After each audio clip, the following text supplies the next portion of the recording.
Hey, this is Philip. MoBA automates the creation of DaVE visualizations for a fast and comprehensive overview of your simulation and measurement data.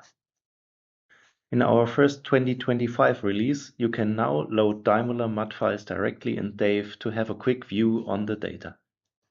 Right-click on the Mat file path, choose Open in DaVE.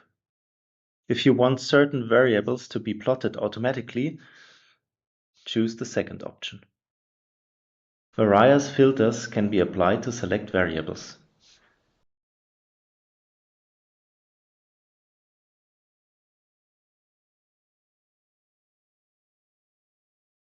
Now DaVE can be opened to examine desired data. And now have fun with MoBA. For more information, visit our website or our LinkedIn page.